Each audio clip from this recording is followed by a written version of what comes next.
Talvez esta palavra que você vai ouvir agora seja uma das mais importantes de toda a sua vida. Eu acredito que esta palavra venha causar mais impacto na sua vida a curto, médio e longo prazo do que qualquer outra palavra. Por isso, eu gostaria que você a ouvisse até o final. E provavelmente o inimigo vai tentar impedir que você ouça essa mensagem. Então fique firme aí, vá até o final nesta mensagem. Aqui quem fala é o pastor Edno Melo. Se você ainda não se inscreveu no canal, se inscreva, deixe o seu like e acione o sininho. Aos 13 anos de idade, eu vi pela primeira vez um versículo bíblico. Meu pai era religioso, temente a Deus, mas não havia uma Bíblia em casa, por isso nunca a Bíblia havia sido lida dentro da minha casa.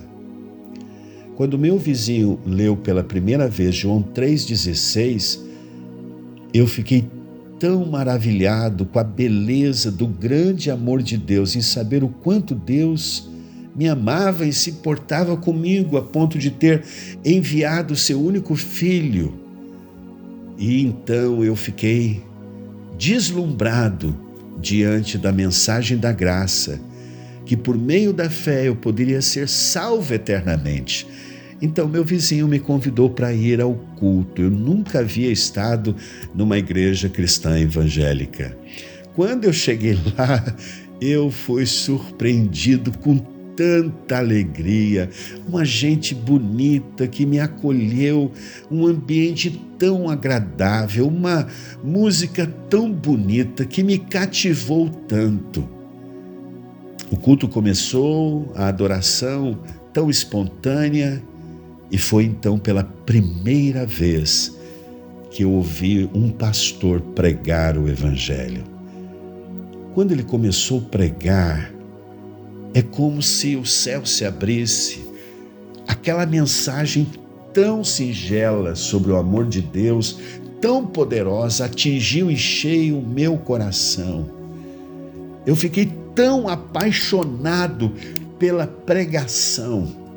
E no final ele disse: olha, tem alguém aqui que gostaria de aceitar Jesus como seu único Salvador? Imediatamente eu levantei a mão e quando eu me vi, eu estava lá na frente, orando, aceitando Jesus. Desde esse dia, tudo mudou na minha vida, na vida da minha família, do meu pai, da minha mãe, dos meus irmãos. Uma transformação, uma paz tão incrível entrou na minha vida. E naquele dia eu fiz o propósito de nunca perder um culto. Meu pai na fé me ensinou, nos primeiros passos da vida cristã, que o culto é tão importante que essa é uma das áreas da sua vida que o inimigo vai se levantar e vai usar todos os meios para tentar impedir você de estar na casa de Deus. Eu queria identificar aqui pelo menos 3 estratégias que eu tenho percebido ao longo da minha jornada com Jesus. Primeiro, o inimigo ele vai usar pessoas. Essa estratégia é tão assim discreta e às vezes tão imperceptível que você não se dá conta do que está acontecendo, porque ele pode usar inclusive pessoas da sua família. Você planeja de ir ao culto no domingo de manhã e bem na hora do culto chega uma visita. Ou a visita chega, fica em casa, claro, ela não faz isso por mal, mas está chegando a hora do culto, você olha para o relógio e pergunta: ai meu Deus, o que eu vou fazer? Deixa eu lhe dar uma dica: não fique em casa, converse com a pessoa, seja gentil, diga: olha, está chegando a hora do culto, eu quero convidar você para ir comigo, para cultuar a Deus, para ouvir a palavra de Deus. A pessoa vai entender. Nesse caso, avisa para ela, é muito importante, não fica ali constrangido e tal, e não permita que isso impeça você de estar na casa de Deus.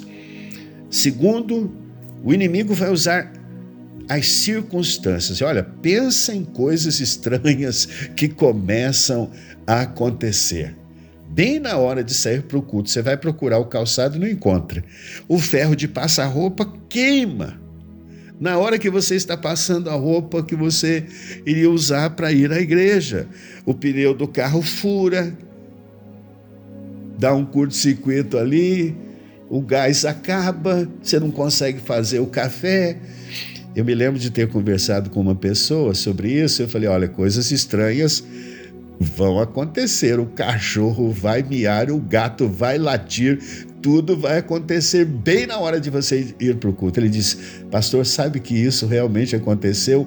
Nunca o meu carro falhou, mas naquela manhã de domingo, quando eu fui ligá-lo para ir ao culto, ele simplesmente não pegava. Eu disse, o adversário não vai me impedir de ir ao culto, eu vou, nem que seja de bicicleta ou a pé.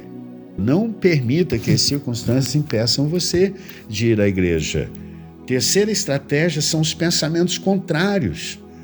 Quando vai chegando a hora do culto, começam a vir pensamentos mais ou menos assim, deixa para você ir para o culto a próxima semana. Outro tipo de pensamento que é do inimigo, descansa hoje, você merece. Outro tipo de pensamento que às vezes vem e você não percebe que é uma autossabotagem por causa da inclinação carnal do nosso coração. E diz assim, fique em casa com a família, fique estudando a Bíblia em casa, você pode servir a Deus em casa. Olha, quantas pessoas que dão atenção a esses pensamentos e perdem manifestações gloriosas de Deus bem naquele dia que a pessoa não foi ao culto. Eu vou dizer uma coisa, a palavra de Deus nos ensina em Hebreus capítulo de número 10, versículo de número 25, que nós não devemos deixar de congregar como é costume de alguns. Muitas pessoas adquirem esse hábito e são privados de tanta coisa boa que Deus planejou, banquetes maravilhosos, só porque a pessoa ficou em casa. Há 3 razões porque o inimigo tenta impedir você de ir ao culto. Primeiro, ele sabe que se você ficar sozinho em casa, você será uma presa mais fácil, estará mais vulnerável. Atacar você sozinho é mais fácil do que enfrentar o povo de Deus. 2 joelhos no chão são mais fáceis de serem vencidos do que 100 joelhos no chão. Sozinho você tem 2 joelhos dobrados, mas ali na igreja, se tem 50 membros, você tem 100 joelhos. Além disso, você vai ter cobertura espiritual, um pastor que vai orar por você, abençoar você. A Bíblia diz que além do cajado, o pastor tem a vara com a qual ele combate o inimigo e traz proteção. A ovelha fora do aprisco é presa fácil para o lobo. Segunda razão porque o inimigo tenta impedir você de ir à igreja é que ele sabe que a sua fé vai aumentar se você ouvir a pregação. Está escrito que a fé vem pelo ouvir e ouvir a pregação. E Paulo diz assim, olha, é o escudo da fé que você vai usar para apagar os dardos inflamados do inimigo. O inimigo sabe disso, que ali na casa de Deus, no culto, quando você ouvir a pregação é poderosa, ela vai equipar você, vai armar você como um guerreiro contra ele.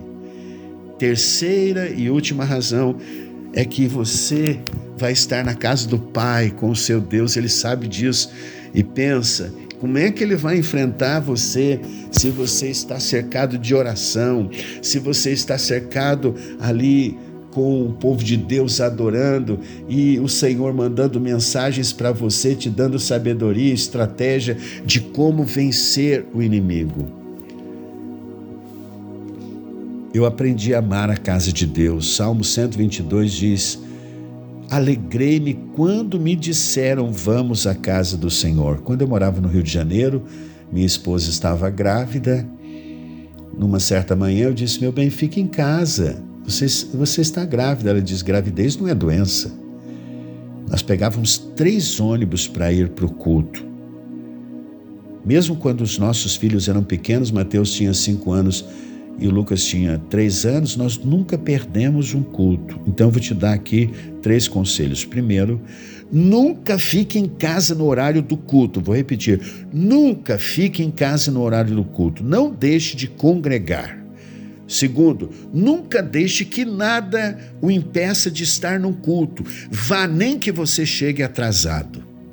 E terceiro, eu vou te falar aqui, nunca deixe de convidar seus parentes e amigos para irem ao culto com você se eles estiverem na sua casa bem na hora do culto. Eu creio que esta palavra vai impactar a sua vida a curto, médio e longo prazo, porque à medida que você buscar a Deus, você vai crescer na fé e vai ser um multiplicador de novos discípulos e vai ter muitas bênçãos. Vamos orar? Pai, em nome de Jesus, eu oro para que esse dia seja um dia de milagres, de bênçãos, que a proteção do céu envolva o meu irmão querido, minha irmã querida, meu amigo, minha amiga, todos que me ouvem, que estão começando a dar os primeiros passos na vida cristã. Dá vitória sobre todas as estratégias do inimigo, Senhor, e também, Pai, planta uma paixão maravilhosa pela casa de Deus, como Davi ora no Salmo 27, uma coisa pedi ao Senhor, que eu possa estar na tua presença. Como o salmista ora no Salmo 84, quão amáveis são os teus tabernáculos, a tua casa, Senhor dos exércitos. A minha alma suspira para estar na tua presença. Em nome de Jesus, amém.